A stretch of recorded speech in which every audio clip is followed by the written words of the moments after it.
इमारतीमध्ये जाऊन हे विमान घुसतं आणि या ही जर इमारत आता आपण तुम्ही पाहिलीत ना तर पूर्णपणे काळी पडलेली आहे आणि ह्या विमानाचे जे तुकडे होते ते पण पूर्णपणे जळून खाक झालेले आहेत। तर काय नेमकं घडलं असेल की अशा प्रकारे रहिवासी भागात जाऊन हे विमान कोसळतं? काय आहे हे तर पूर्ण रिझन काय कारण असेल आणि काय झालं असेल, काय घडलं असेल कॉकपिट मध्ये किंवा टेक्निकल इंजिन फेल्युअर झालं असेल, हे सगळं आपल्याला इन्व्हेस्टिगेशन मधूनच कळेल। खूप प्रायमोफेसी आहे, आता खूप अर्ली हे आहे की लगेच झाल्या आपण एक तास अर्धा पाऊण तास किंवा एक तासाच्या अंतरावर बोलतोय, त्यामुळे आपल्याला काही अजून माहिती नाही की निष्पन्न होणार नाही काही, पण बरेच गोष्टी असू शकतात त्याच्यात।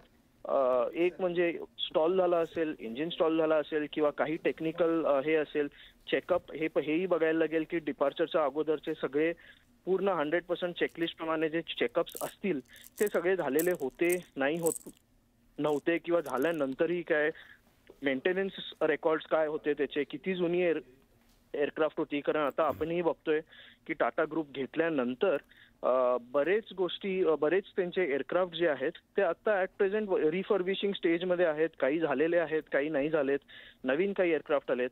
ही एकंदरीत असं बघितल्यावर असं कळतंय, असं समजतंय की ही जुनी एअरक्राफ्ट होती, अगोदरची एअरक्राफ्ट अजून रिफर्बिशिंग झालेली नव्हती। नाही, उलट जी थोडी प्राथमिक माहिती अशी मिळते की AI-171 हे नव्या कॉम्बॅटचं विमान होतं आणि तरी देखील ही घटना समोर येते।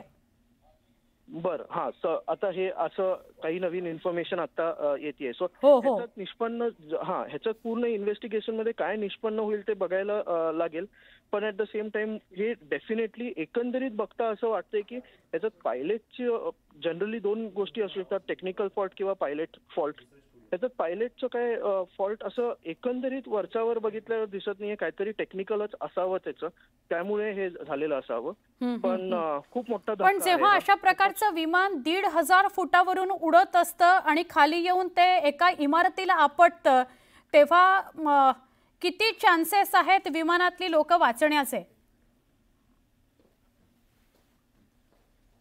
ह्याच्यात किती चान्सेस म्हणजे ज्या प्रकारे आपण ते दृश्य बघतोय, ती विमान क्रॅश झाल्या लगेचच एक खूप मोठा आगीचा हे झाला, त्याच्यात अनफॉर्च्युनेटली असं बघितल्यावर असं वाटतंय की खूप जास्त त्याच्यात हे नसतील किंवा जरी कोण किती लोक वाचले असतील आणि देवाच्या कृपेने लोक वाचू त्याच्यात, पण जर वाचले असतील तर त्यांना बरेच बर्न्स वगैरे असू शकतील। पण एकंदरीत बघितल्यानंतर पहिलं फर्स्ट प्रायमोफेसी ते दृश्य बघितल्यानंतर असं एकंदरीत लक्षात येते की खूप कमी लोक त्याच्यात वाचले असतील असं वाटतंय। पण एकदा आपल्या नंबर्स तुम्हीच सांगितलात आता स्टार्टवरती की एकंदरीत जवळपास 50 लोकांचा मृत्यू झालेला दिसतोय, पण त्या एअरक्राफ्ट मध्ये बरेच अजून अधिक जास्त खूप लोक असतील आणि ते सगळे वाचलेले असावेत, हीच देवाची प्रार्थना करतो आपण। बरोबर आहे। अभिषेक जी, मी विनंती करेन तुम्ही असेच सोबत राहा, आमचे प्रतिनिधी घटनास्थळी पोहोचून त्यांनी काय माहिती दिली ती बघणार आहोत। देखिए, इस वक्त मैं मौके पर हूँ, ये मेघानी नगर का इलाका है। मैं कैमरामैन को बोलूँगा कि आप देखिए कि यहाँ एयर इंडिया की जो टेल है, वो टेल यहाँ पर गिर कर आई है और वो सामने वहाँ पर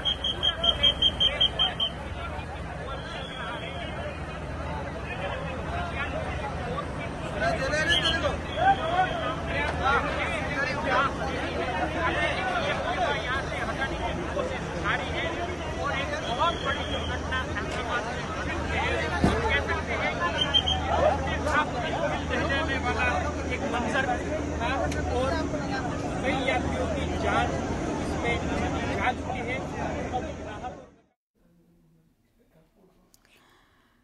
आपल्याबरोबर एव्हिएशन एक्सपर्ट अभिषेक जी आहेत त्यांच्याशी आपण बोलतोय।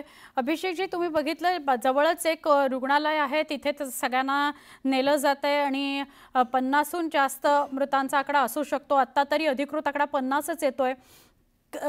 अशा प्रकारचं जेव्हा प्रवाशांना घेऊन जाणारं विमान असतं तर त्याच्यामध्ये काय काय काळजी घ्यावी लागते, कोणत्या कोणत्या प्रकारच्या गोष्टी टेक ऑफ करण्याच्या आधी विचारात घ्याव्या लागतात? म्हणजे सर्वात महत्त्वाचं पहिला म्हणजे प्रवाशांना घेऊन जावं असो किंवा कार्गो असो किंवा कुठल्याही प्रकारची विमान असू, त्याच्यात काही एक सर्टन चेकलिस्ट मेंटेन करावे लागतात. टेक ऑफच्या अगोदरचे बरेच इंजिनियर्सची टीम असते, ती पूर्ण चेक करते. एस्पेशली एवढा मोठा जेव्हा दौरा असतो की अहमदाबाद ते लंडनचा जो साधारण 8 ते 9 तासाचा दौरा असतो, त्यावेळेला बरेचसे चेक्स अगोदर होतात. जवळपास एक 2-3 तासाचे चेक्स असतात, ज्याला आपण टर्न अराउंड म्हणतो. टर्न अराउंड जेव्हा एखादी विमान येऊन लोक डीबोर्ड करतात, त्याच्यानंतर नवीन लोक बोर्ड करतात, त्याच्यामध्ये जे इंजिनिअरिंग टीमचे पूर्ण चेकलिस्ट होतात, टेक्निकल आणि हे बरेच गोष्टी, खूप मोठी चेकलिस्ट असते ती. हे सगळे करणे खूप गरजेचे असतात. हे डीजीसीएचे नियम आहेत आणि ते डीजीसीएचे नियम पूर्णच्या पूर्ण 100% पाळणं हे ह्याला काही ऑप्शन नाही. ही एअरलाईन असू, प्रायव्हेट जेट असू किंवा कार्गो ऑपरेटर असू, ह्याला काही ऑप्शन नाहीये. हे सगळं आपल्याला हे किंवा शेवटी एकंदरीत आपण बघितलं तर विमान वरती गेल्यानंतर हा पूर्ण सेफ्टीचा भाग आहे. હવે અહીંયા આર્મીના જવાનો પણ આવી ગયા છે, એનડીઆરએફની ટીમ પણ હાજર છે, સ્થાનિક પોલીસ કમિશનર, અને આપ જોઈ શકો છો કે ચારે તરફ છે અત્યારે અફરાતફરીનો માહોલ છે આ વિસ્તારમાં. એક રીતે કહીએ તો એરપોર્ટથી જ્યારે કોઈ પણ પ્લેન છે એ ટેક ઓફ થાય છે ત્યારે ટેક ઓફની જે જગ્યા એ તરત જ આ જ એરિયા છે આની ઉપરથી જ પ્લેન ઉડતા હોય છે. અત્યારે તમામ અમદાવાદ એરપોર્ટની તમામ ફ્લાઇટ છે, સૌથી મોટા અપડેટ, તમામ ફ્લાઇટ છે એના ઉપર રોક લગાડી દેવામાં આવી છે. કોઈ પણ પ્લેન છે એ અત્યારે ઉડી નહીં શકે, કારણ કે પરિસ્થિતિ જે પ્રમાણે જોઈએ છીએ આપણે એ રીતે ખૂબ જ અત્યારે આ દર્દનાક માહોલ છે. આની તપાસ પણ થશે. ઘણી બધી અનિશ્ચિતતાઓ, ઘણા બધા તર્ક છે, પરંતુ સૌથી પહેલું કામ અત્યારે અહીંયા રાહત અને બચાવ કાર્યનું છે. જી